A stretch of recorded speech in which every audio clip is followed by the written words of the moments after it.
Hello Jharkhand, welcome to learners garage education. आज के इस क्लास में डिस्कस करूंगा इंग्लिश लैंग्वेज का पार्ट नंबर 5। ये लेक्चर आपको फ्रूटफुल होगा जेसीसी एक्साइज और स्टेनोग्राफर के एग्जाम में, यानी कि जेसीसी के 10+2 लेवल वाले एग्जाम में लेक्चर फ्रूटफुल है। पेपर में ज़्यादा टेंशन लेने की बात नहीं है, जस्ट क्वालिफाइंग है, 30% आपको स्कोर करना है। सारे पार्ट्स आप लोग जरूर विजिट कर लें, सबका लिंक आपको डिस्क्रिप्शन बॉक्स में मिल जाता है। और जेसीसी एक्साइज 2019 का ऑफिशियल पेपर में डिस्कस किया हुआ है, उसका भी लिंक आपको डिस्क्रिप्शन बॉक्स में मिल जाएगा, या फिर डायरेक्टली आप लोग प्ले स्टोर में भी सर्च कर सकते हैं। Let's get up. पहला क्वेश्चन है ऑस्ट्रेसाइज, इसका अपोजिट मीनिंग आपको ढूंढना है। ऑप्शंस है लेन देन, एक्सक्लूड, इनसाइट या फिर एक्सेप्ट। ऑस्ट्रेसाइज मतलब किसी को बहिष्कार कर देना होता है, जैसे संथाल समाज में बिटला होता है, तो इसका आंसर एक्सेप्ट हो जाएगा। ऑस्ट्रेसाइज मतलब किसी को दखल करना, कोई चीज न मानना, तो एक्सेप्ट मतलब होता है कोई चीज मान जाना या फिर राजी हो जाना, तो आंसर इसका डी हो जाएगा। अपोजिट मीनिंग आपसे पूछा गया था। ऑस्ट्रेसाइज का मतलब देख सकते हैं यहाँ पे बाइकआउट होगा, कुछ सिनोनिम्स, रिजेक्ट बोल सकते हैं या फिर एक्सक्लूड, किसी को बेदखल कर देना। लेन देन का मतलब होता है ना डिले करना, कोई चीज को आप लोग डिले करा तो उसको आप लोग लेन देन बोलते हैं। इनसाइट का मतलब उकसाना होता है, प्रोवोक करना, और ये जो यूज होता है इनसाइट वर्ड, ये तब होता है जब किसी को कोई गलत काम करने के लिए उकसाया जाता है। एक्सेप्ट का मतलब होता है इंक्लूड कर लेना या फिर वेलकम करना। जो इसका आंसर था उसका मतलब क्या होगा, किसी को ऑस्ट्रेसाइज मतलब बहिष्कृत कर दिए तो उसको फिर वेलकम कीजिएगा ना, तो अपोजिट मीनिंग इसका जो है से इंक्लूड हो जाएगा या फिर एक्सेप्ट भी हो सकता है, और ऑप्शन अगर वेलकम रहता तो भी हो जाता। नेक्स्ट क्वेश्चन में जो यहाँ पे सेंटेंस दिया हुआ है उसको आपको सिंपल प्रेजेंट टेंस या बोलिए कि प्रेजेंट इंडेफिनिट टेंस में कन्वर्ट करना है। सेंटेंस है why had you lived in France, ये आपको simple past tense past perfect tense मिलेगा, जिसका यह इंट्रोगेटिव सेंटेंस है। तो आपको इसको इंट्रोगेटिव में ही रखना है, बस खाली टेंस चेंज करना है। तो टेंस देखिएगा सिंपल प्रेजेंट टेंस में क्या यूज होता है, डू डज ना, डू डज, और उसके बाद V1 यूज होता है, चीज ध्यान रखिएगा। डू डज डिड के बाद हमेशा V1 यूज होता है, हमेशा याद रखिएगा। इस पे बहुत क्वेश्चन आ चुका है पास्ट के अलग अलग एग्जाम्स में। तो डिड तो कट गया, पास्ट टेंस में होता है, हैव नहीं लगेगा या परफेक्ट का रूल होता है, विल फ्यूचर में जाता है तो डू आंसर हो जाएगा। Why do you live in France, okay, और लास्ट में क्वेश्चन मार्क आपको लगा देना है, तो यही सिंपल प्रेजेंट टेंस में कन्वर्ट हो जाएगा यह सेंटेंस। नेक्स्ट क्वेश्चन में आपको जो है पैसिव वॉइस में इसको कन्वर्ट करना है। The police beat a number of writers last night. सबसे पहले तो याद रखिएगा पुलिस जो है हमेशा प्लूरल सेंस में यूज होने वाला नाउन है। बाकी बीट जो है V2 में यही होता है, बीट बीट फिर बीटन होता है, तो V2 है या, यानी कि सिंपल पास्ट टेंस हो गया, subject plus V2 plus object. तो अगर एक्टिव वॉइस में subject plus V2 plus object होता है तो उसका पैसिव कैसे बनता है, वाज वेयर प्लस V3, याद आ रहा है ना, तो वाज वेयर प्लस V3 होगा। और ध्यान रखिएगा टेंस आपको कभी भी चेंज नहीं करना है, टेंस का जो चेंज होता है वह डायरेक्ट इनडायरेक्ट में होता है, एक्टिव पैसिव में नहीं होता है। करने का मतलब सिंपल पास्ट टेंस है तो इसका रोल सिंपल पास्ट में ही रहेगा। होता है ना कि अगर सिंपल पास्ट वहाँ पे है तो उसका आपका पास्ट परफेक्ट हो जाता है, वह डायरेक्ट इनडायरेक्ट में होता है। तो दोनों पॉइंट से आप लोग कंफ्यूज मत कीजिएगा, इसको ना एग्जामिनर कभी कभी क्वेश्चन डाल देता है आपको टेंस चेंज करके, तो एक्टिव पैसिव में टेंस चेंज आपको नहीं करना है। तो द पुलिस बीट क्या हो जाएगा, वाज वेयर लगेगा ना, तो उठाइए पहले अ नंबर ऑफ राइटर्स उठाइए, तो अ नंबर्स ऑफ राइटर्स के बाद तो है तो लगेगा नहीं, पहले बात है, ओके ना, और हैड तो लगेगा नहीं क्योंकि रूल हो जाएगा आपका पास्ट परफेक्ट का। यहाँ पे आपको वाज वेयर ही यूज करना होगा, वेयर यहाँ भी है, ये वेयर यहाँ भी है। आइए देख लेते हैं, और number of writers were being beaten थोड़ी लगेगा, यहाँ पे सिंपल पास्ट टेंस है तो बीइंग नहीं लगेगा, बीइंग कंटिन्यूअस टेंस में यूज किया जाता है, तो आंसर इसका भी डी हो जाएगा। और number of writers were beaten by the police last night, कभी भी अ नंबर ऑफ आ जाए, ओके, लार्ज नंबर्स ऑफ आ जाए, ओके, तो ये सब के बाद प्लूरल नाउन के बाद जो है प्लूरल वर्ब यूज किया जाता है। लेकिन अगर द नंबर ऑफ आ जाए, द नंबर ऑफ, तो उसके बाद आपको प्लूरल जो है नाउन, उसके बाद प्लूरल जो है सिंगुलर वर्ब यूज करना है ना, प्लूरल नाउन यूज करना है द नंबर के बाद, उसके बाद प्लूरल नाउन तो आएगा लेकिन वर्ब सिंगुलर आएगा। लेकिन अ नंबर ऑफ के बाद या फिर लार्ज नंबर्स ऑफ के बाद जो है आपको प्लूरल नाउन तो लाना है लेकिन वर्ब भी प्लूरल लाना है, इसमें ऐसा नहीं होता है, वर्ब सिंगुलर हो जाता है द वाला में। Neha said to me your friends are waiting for you, तो नेहा बोलते हैं, इसको इनडायरेक्ट स्पीच में कन्वर्ट करना है। इनडायरेक्ट और डायरेक्ट में क्या होता है, टेंस चेंज होता है। तो जो आर प्लस V4 है वो कहाँ जाएगा, वेयर प्लस V4 में जाएगा, तो वेयर जहाँ भी नहीं होगा काट लीजिएगा, तो सब जगह तो दो जगह तो आर दिख रहा है तो दो ऑप्शन ऐसे ही कट गया। तो नेहा टोल्ड मी दैट ना, Neha told me that, that तो लगेगा इसमें, देखिए दैट जो है इसमें नेक्स्ट किस में था, 2 और 4 कटा था ना 3, नेहा टोल्ड मी ना, दैट इसमें गैप है, दैट किस में गैप होता है, दैट जो है आपका इंट्रोगेटिव सेंटेंस में और इंपरेटिव सेंटेंस में, डायरेक्ट इनडायरेक्ट जब कन्वर्ट कीजिएगा तो इंट्रोगेटिव और इंपरेटिव दो सेंटेंस में जो है दैट गैप रहता है, बाकी में दैट आपको लगता है, एक्सक्लेमेटरी सेंटेंस में भी दैट लगता है, तो दैट तो लगना चाहिए, तो इसमें दैट गैप था, इसीलिए ये भी ऑप्शन कट जाएगा। नेहा टोल्ड मी, और टोल्ड के साथ टू नहीं लगता है, ध्यान रखिएगा, टोल्ड अपने पास जो है डायरेक्ट ऑब्जेक्ट लेगा, तो Neha told me that my friends, your friends convert होगा माई फ्रेंड्स में, क्योंकि यू है से आपका second person object according change होगा, तो यहाँ पे मी है तो मी का यहाँ पे माई फ्रेंड्स हो जाएगा। उसके बाद वेयर लगेगा, प्लूरल यहाँ पे नाउन था, वेटिंग फॉर यहाँ पे यू होगा, वो भी जो है सेकेंड पर्सन, ठीक है, ऑब्जेक्ट के अनुसार, तो मी, तो यहाँ पे मी आ जाएगा ऑब्जेक्टिव केस में। क्लियर, आंसर इसका ए हो जाएगा। प्रीपोजिशन के बाद हमेशा ऑब्जेक्टिव केस ही आता है। नेक्स्ट क्वेश्चन है आपको पार्ट ऑफ स्पीच पता करना है ना। Despite the negative reviews the movie was a box office success, adverb, noun, conjunction या फिर डिटरमाइनर। तो कोई भी वर्ड जो किसी नाउन के पहले आकर उसको जो है से मॉडिफाई करता है तो उसको डिटरमाइनर कहा जाता है, या एक एडजेक्टिव के जैसा भी कार्य करता है। यहाँ पे द क्यों लगा है, द यहाँ पे डेफिनेट आर्टिकल लगा है, क्योंकि despite the negative reviews the movie was a box office success, यानी कोई अगर कोई बात कर रहा होगा, एक पर्सन या दो पर्सन बात कर रहे होंगे तो बोल रहे होंगे कि मूवी का रिव्यू तो नेगेटिव था लेकिन बॉक्स ऑफिस पर यह सक्सेस हो गया।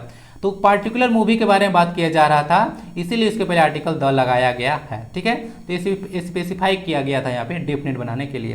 तो द को डेफिनेट आर्टिकल भी कहा जाता है और ए और एन को इनडेफिनेट आर्टिकल कहा जाता है। आंसर इसका डी हो जाएगा, ये एक डिटरमाइनर है, एडजेक्टिव जैसा यह कार्य करता है। नेक्स्ट क्वेश्चन में आपको एरर पता करना है। No sooner had the hockey match started when it began to rain. इसमें गड़बड़ कहाँ पे है, तो यहाँ पे देख लीजिएगा, नो सूनर के बाद यहाँ पे देन लगता है, न कि व्हेन। ध्यान रखिएगा, नो सूनर के बाद देन आएगा THAN वाला ना। कभी कभी क्या करेंगे कि देन भी लिख देंगे, ठीक है, ए और ई का गड़बड़ रहेगा तो आप लोग कंफ्यूज कर जाइएगा। तो देन होता है, देन नहीं। ओके, तो नो सूनर के बाद देन आता है। हार्डली, स्कार्सली, बेयरली उसके बाद व्हेन आता है। हार्डली, स्कार्सली, बेयरली सबके बाद व्हेन आता है। नो सूनर तो देन हो गया। उसके बाद नॉट ओनली के साथ बट एल्सो आता है, बोथ के साथ एंड आता है, आल्दो या फिर दो के साथ एट आता है, नहीं तो सिर्फ दूसरा वाला क्लाउज सिर्फ कॉमा से भी शुरू किया जाता है, ठीक है। एट जो है से नहीं लगता है, एट लगा सकते हैं, नहीं तो सिर्फ कॉमा से भी शुरू कर सकते हैं। और लिस्ट के साथ शुड लगता है ना, ये सब कुछ ध्यान रखिएगा। आंसर एरर कहाँ पे था, तो आंसर बी वाला पार्ट में था, बी है, बी में तो इसको टिक लगा लीजिए। व्हेन को आप लोग यहाँ पे जैसे नो सूनर देन होगा, THAN वाला।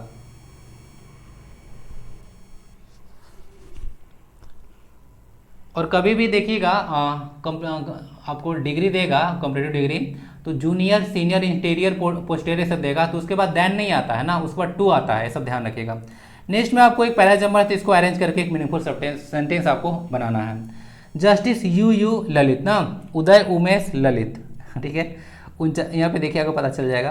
तो जस्टिस यू ललित, तो पहला सेंटेंस तो ओपनिंग सेंटेंस दिया हुआ, उसके बाद जो है से आप लोग जो है से कनेक्ट कीजिए। वाच के बाद क्या आना चाहिए, तो वाच के बाद जो है एक वर्ब आना चाहिए ना। तो यहाँ पे देख लीजिएगा, एक साइंड है, यहाँ पे पॉइंटेड है, तो यहाँ पे तो ऐसे ऑन तो कट जाएगा, वाई तो आप लोग ऐसे ही काट सकते हैं, क्योंकि इसके बाद तो वर्ब चाहिए, तो वाई कट जाएगा क्योंकि यहाँ पे प्रीपोजिशन ऑन लगा है। तो वाई जैसे ही काटा है तो एक ऑप्शन आपका एलिमिनेट हो चुका है ना, ऑप्शन नंबर ए। बाकी देख लीजिए, एक से जेड में से कोई होगा। तो justice U Lalit was appointed the 49 chief justice of India, यानी कि इनको अपॉइंट किया गया था 49 चीफ जस्टिस। ओके, तो जेड सबसे पहले आएगा, जेड जैसे ही आया तो आपका दोनों ऑप्शन कट जाएगा, जेड ही आएगा। मीनिंग इसका निकाल देखिए, अपॉइंट किया गया किस दिन, तो वेडनेसडे को किया गया, ठीक है, ध्यान, सॉरी या सही है, वेडनेसडे को अपॉइंट किया गया after the president Droupadi Murmu signed a warrant of appointment, यानी कि द्रौपदी मुर्मू एक प्रेसिडेंट है, आपको पता होना चाहिए। तो वह जो है साइन ऑफ अपॉइंटमेंट जो है करेगी, वारंट ऑफ अपॉइंटमेंट को साइन करेगी, तभी वो प्रेसिडेंट बनेंगे। तो प्रेसिडेंट का अपॉइंटमेंट राष्ट्रपति के द्वारा किया जाता है, आपको पता होना चाहिए। तो द्रौपदी मुर्मू साइन करेगी तभी जाकर बनेंगे, यानी कि वाई के बाद एक्स वाला जो है क्लाउज कनेक्ट हो रहा था। ओके, तो ZYX ना, तो आंसर इसका सी हो जाएगा, करेक्ट कर लीजिएगा। 49 चीफ जस्टिस थे, अभी नहीं है, अभी आपके 50th बन गए हैं, 50 में DY चंद्रचूड़। 2023 में इस लेक्चर को डिस्कस किया जा रहा है, जून में। Identify the function of the underline clause in the given sentence. She put the books where no one would find them. Option है आपके adverb clause, noun clause, adjective clause या फिर प्रीपोजिशनल क्लाउज। प्रीपोजिशनल क्लाउज को तो आप लोग काट सकते हैं, क्योंकि यहाँ पे कहीं भी प्रीपोजिशन आपको दिख नहीं रहा होगा, तो इसको आप लोग रिमूव कर लीजिए। बाकी देखिएगा यहाँ पे where no one would find them, where किस तरह का आप लोगों ने, एडवर्ब है वेयर, एडवर्ब ऑफ प्लेस ना, तो एडवर्ब ऑफ जो है प्लेस कहा जाता है वेयर को। वेयर आ जाए, उसके बाद वेयर एवर आ जाए, वेदर, ये सब टर्म्स अगर आता है तो वह एडवर्ब ऑफ प्लेस होता है। अब यहाँ पे देखिएगा तो उसने यहाँ पे पुट को मॉडिफाई किया जा रहा है इस वाले क्लाउज में। सी पुट द बुक्स, बुक को कहाँ रखा गया, अरे वहाँ रख दिया गया था जहाँ पे कोई पहुँच नहीं सकता है। तो पुट को यहाँ पे मॉडिफाई किया जा रहा था और पुट यहाँ पे एक वर्ब है, ठीक है ना। यह V2 V1 और V3 सब में सेम होता है, ध्यान रखिएगा। पुट पुट पुट होता है, पुटेड नहीं होता है। तो मॉडिफाई कर रहा है एक वर्ब को, तो यह क्या हो गया, एक एडवर्ब क्लॉज हो गया। ओके, इसको ध्यान रखिएगा। तो एडवर्ब क्लॉज क्या करता है, किसी एक वर्ब को, किसी एडजेक्टिव को या फिर एडजेक्टिव फ्रेज को मॉडिफाई कर सकता है। किसी एक एडवर्ब को भी मॉडिफाई करने का काम दूसरा एडवर्ब का ही होता है। तो आंसर यहाँ पे एडवर्ब क्लॉज हो जाएगा। नाउन क्लॉज, एडजेक्टिव क्लॉज, ये सभी कभी आएगा तो डिटेल में डिस्कस कर लेंगे। बाकी आप लोग ये सब पढ़ लीजिएगा, आप लोग का सब सिलेबस में आ रहा है clause. I was not well on Friday dash I went to school but so 4 या फिर 8। आंसर इसका डी हो जाएगा। देखिए आप लोग देखिएगा तो 8 और बट दोनों जो है कॉन्टेक्स्ट के लिए यूज होता है, लेकिन कोई नॉर्मली बताता नहीं है ना कि यहाँ पे 8 ही क्यों लगेगा, बट क्यों नहीं लगेगा।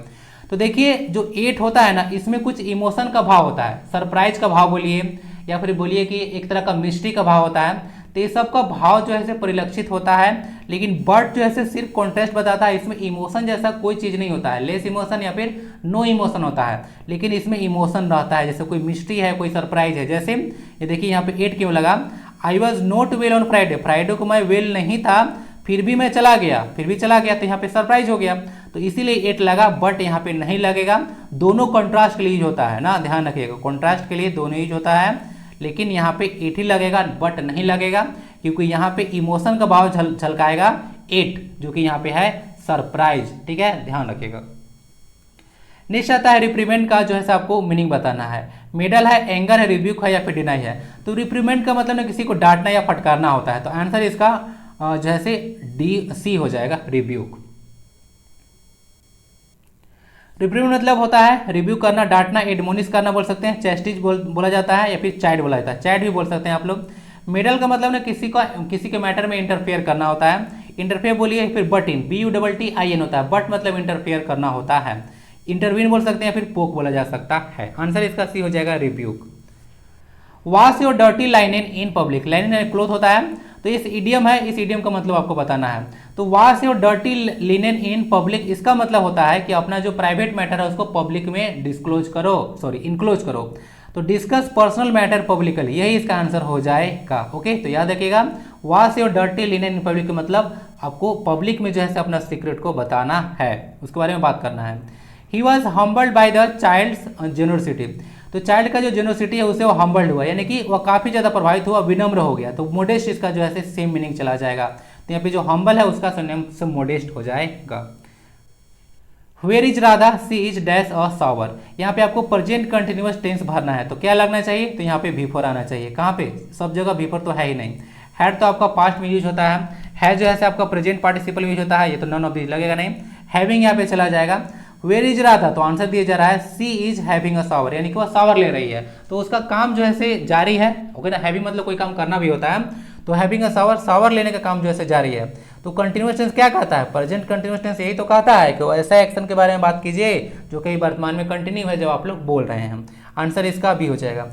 कोई जरूरी नहीं है कि प्रेजेंट टेंस सिर्फ इतना ही जो है इसका दायरा है, टेंस पढ़िएगा तो बहुत आपको पता चल जाएगा। जैसे एक मैं बताऊं तो वैसे काम के लिए भी यूज होता है जो अभी हो तो रहा है, लेकिन अभी कोई जरूरत नहीं है कि जो है हो ही रहा है। जैसे मैं बोलूँ कि आजकल मैं आपको इंग्लिश पढ़ा रहा हूँ, तो इसका मतलब थोड़ी कि 24 घंटा जो है यूट्यूब पर आपको जैसे बैठाए रख रहा हूँ, ऐसा नहीं ना है। मतलब आज क्लास लिया, फिर कल लिया, फिर परसों लिया, इस तरह से कुछ ले रहा हूँ, तो ऐसा होता है। इरेगुलर वर्क भी होता है, ठीक है, उसको लिए भी यूज किया जाता है। Goa is dash beautiful state in India and the या फिर नो आर्टिकल नीडेड, क्या लगना चाहिए, तो स्टेट क्या है, स्टेट एक काउंटेबल नाउन है, ध्यान रखिएगा। तो स्टेट हो गया तो ये नाउन हो गया। नाउन के पहले क्या लगा है, एडजेक्टिव लगा है ना, तो उसके पहले आर्टिकल लगेगा ए या फिर एन, बेस्ड ऑन कि यह एडजेक्टिव किस तरह का है। तो यहाँ पे देख लीजिए कि यहाँ पे आर्टिकल ए लगेगा, चाहिए इसको ए, छोटा ए लगेगा। क्यों लगेगा, रूल यही कहता है कि नाउन के पहले जो है आर्टिकल लगता है, एडजेक्टिव के पहले आर्टिकल नहीं लगता है, इसे ध्यान रखिएगा। लेकिन अगर कोई नाउन के पहले एडजेक्टिव आता है तो इस नाउन के जस्ट यहाँ पे जो है आर्टिकल यूज नहीं किया जाता है, आर्टिकल इस एडजेक्टिव के पहले जो है यूज किया जाता है, ध्यान रखिएगा। और इस एडजेक्टिव के पहले जो आर्टिकल आएगा वह इस नाउन के अकॉर्डिंग नहीं आएगा, इसके जो है साउंड वर्ड के अकॉर्डिंग आएगा। तो ब्यूटीफुल पहले आर्टिकल ए लगेगा, कोई दिक्कत नहीं होना चाहिए, पहले भी डिस्कस कर चुका हूँ। Okay okay. A person who comes to a country to live there, तो एक ऐसा पर्सन है जो कि कहीं से आ रहा है किसी कंट्री में रहने के लिए, तो उसको इमिग्रेंट बोला जाता है। IMMIGRANT। इमिग्रेंट क्या होता है? ई वाला। तो इमिग्रेंट एक ऐसा पर्सन होता है जो दूसरे कंट्री में रहने के लिए जाता है, ओके ना। तो यहाँ से जैसे फ्लाइट पकड़ के चला जा रहा है वह इमिग्रेंट है, और कोई अंदर आया है, इन किया है, तो समझ लीजिएगा आई फॉर इन। तो कहीं से कोई आया है रहने के लिए तो इमिग्रेंट हो गया, कहीं कोई गया है तो एक्स मतलब होता है बाहर जाना, तो ये कंट्री से बाहर चला जाता है दूसरे जगह पर रहने के लिए तो हो गया इमिग्रेंट ई वाला, और कहीं से आया तो हो गया इमिग्रेंट। कंफ्यूजन नहीं होना चाहिए, बहुत लोग इसमें कंफ्यूज रहते हैं। ओके, तो दोनों पूछा जा सकता है, इमिग्रेंट और इमिग्रेंट दोनों, ये भी दोनों वर्ड में सब्स्टिट्यूशन में आता है। माइग्रेंट मतलब होता है एक जगह से दूसरी जगह जाना, और रिफ्यूजी मतलब तो शरणार्थी होता है, आप लोग को पता होना चाहिए। जैसे कहीं पे डिजास्टर आ गया या फिर कहीं पे वार हो रहा है तो उसके चलते लोग ऐसे रिफ्यूजी बन जाते हैं। जैसे रोहिंग्या कम्युनिटी आपको जो म्यांमार का है वो रिफ्यूजी कम्युनिटी में आता है, इधर उधर भटकते रहते हैं। We have both suffered agonies of guilt over what happened, यानी कि जो कुछ हुआ उसके चलते काफी ज्यादा, जैसे एगोनी मतलब कष्ट हुआ हम लोग को, तो इसको ना टोरमेंट बोला जाता है। टोरमेंट मतलब एक तरह का कष्ट होता है, देख लीजिएगा। एज दर्द दुख, टोरमेंट होता है एंग्विश, ओके ना, पीड़ा, टॉर्चर या फिर ट्रॉमा आप लोग बोल सकते हैं। कंटेंटेड मतलब सेटिस्फैक्शन होता है, इसी वर्ड को याद रखिएगा। टोरमेंट यहाँ में चला जाएगा, टोरमेंट मतलब होता है ना कष्ट दुख। तो बोला जा रहा था कि वी हैव बोथ सफर्ड, यानी कि हम लोग दोनों जो है से बहुत ज्यादा कष्ट से सफर्ड हैं of guilt over what happened, जो कुछ हुआ उसको लेकर। आंसर इसका सी है। करेक्ट स्पेलिंग बताइए जरा एडहेसिव का। तो एडहेसिव का करेक्ट स्पेलिंग सी हो जाएगा ना, चिपचिपा पदार्थ के सेंस में होता है ADHESIV, एडहेसिव। आंसर इसका सी है। नेक्स्ट क्वेश्चन 18 आता है, always wear latex gloves when working with ammonia and use plastic और wooden tongs to hold items when possible. पता चल रहा है कहाँ पे गड़बड़ी है? बताइए जरा, इसमें जो गड़बड़ी है वह पार्ट नंबर बी में है। अभी पता चला? नहीं पता चला। यह जो टोंग यहाँ पे लिखा हुआ है ना, टोंग मतलब चिमटा होता है, और चिमटा जो है एक पेयर नाउंस है, और पेयर नाउंस हमेशा जो है प्लूरल होता है, ध्यान रखिएगा। टोंग्स, ओके, प्लूरल सेंस में होता है। टोंग्स बोलिए, स्पेक्टेकल्स बोलिए, गोगल्स बोल दीजिए, बायनोकुलर्स बोल दीजिए, सीजर्स बोल दीजिए, और क्या सॉक्स बोल दीजिए, ग्लव्स बोल दीजिए, और क्या क्या है, टोंग्स तो आ ही गया। तो बहुत सारी चीज़ है ऐसे, तो ये सब हमेशा पेयर नाउंस में, पेयर नाउंस से यूज किया जाता है। पैंट्स हो गया, जीन्स हो गया, मतलब बहुत सारा चीज़ है जो कि पेयर नाउंस होता है। तो हमेशा इसके लास्ट में इस लगेगा, ध्यान रखिएगा।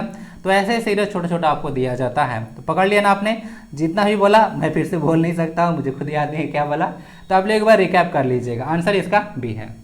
टोंग्स होना चाहिए ना, TONGS, बस छोटा सा मिस्टेक था इसका। Sita told them that they dash wrong. अब देखिए यहाँ पे आप लोगों को समझना पड़ेगा कि यह जो है इनडायरेक्ट स्पीच का सेंटेंस है। दैट यहाँ पे लगा हुआ है, टोल्ड लगा हुआ है। तो Sita told them that they dash wrong, तो आर तो लगेगा नहीं, विल भी नहीं लगेगा, वेयर लगेगा सिर्फ। क्यों? क्योंकि दे के साथ वेयर आएगा। या जो आप लोग समझिएगा कि सिंपल या यहाँ पे जो रिपोर्टिंग स्पीच अगर पास्ट टेंस में होता है तो अंदर का कन्वर्सन होता है। तो ये जो सेंटेंस देखिएगा ना, तो डायरेक्ट स्पीच में दे आर रोंग होगा तो उसका दे वेयर चला जाएगा। आंसर इसका सी होगा। या डायरेक्ट इनडायरेक्ट स्पीच अगर पढ़े होंगे तो अच्छे से कनेक्ट कर पा रहे होंगे, ठीक है। वेयर लगेगा, आर का जो है वेयर कन्वर्ट होता है। तो यहाँ पे यह इनडायरेक्ट स्पीच का यह सेंटेंस है। Beat around the bus, next and the last question of this lecture. Beat around the bus क्या मतलब होता है? तो देखिए होता क्या है ना कि बीट अराउंड द बस कहने का मतलब जो बात करना है पार्टिकुलर टॉपिक वो उससे बात ही नहीं कर रहे हैं, उल्टा पुल्टा कुछ बोले। जैसे मैं पूछ रहा हूँ कि आपको लेक्चर अच्छा लगा, तो आप बोल रहे हैं ना कि सर आप इतना लेट से आ रहे हैं, इतना बड़ा लेक्चर कर दीजिए, कैसा लगा वो बताओ ना। तो आप लोग उल्टा पुल्टा कुछ और बोलने लग रहे हैं। तो वही होता है बीट अबाउट द बस, यानी कि जो मैटर में बात कर रहा हूँ उससे भटककर कोई और बात करने लगना। तो कहाँ क्या होगा? हाँ, to avoid talking about what is important, जो इंपॉर्टेंट है उसके बारे में बात ना करना, कुछ और ही बात करना। आंसर इसका बी हो जाएगा। That's it for this class. कैसा लगता है? फीडबैक आपसे अपेक्षित रहेगा। एक लाइक करके आप लोग शेयर जरूर कर दीजिएगा। एंड फर्स्ट टाइम विजिट कर रहे होंगे तो जरूर जुड़ेगा, और एक बार प्लेलिस्ट विजिट कीजिए या फिर डिस्क्रिप्शन बॉक्स। आपको झारखंड से रिलेटेड अगर एग्जाम की तैयारी कर रहे हैं तो बहुत सारा मटेरियल मिल जाएगा। मिलते हैं फिर अगले क्लास में। PDF इसका @learnersguide एजुकेशन टेलीग्राम चैनल पर अवेलेबल है, तो आप लोग वहाँ से डाउनलोड कर लीजिएगा। वंदे भारतम, जय हिंद।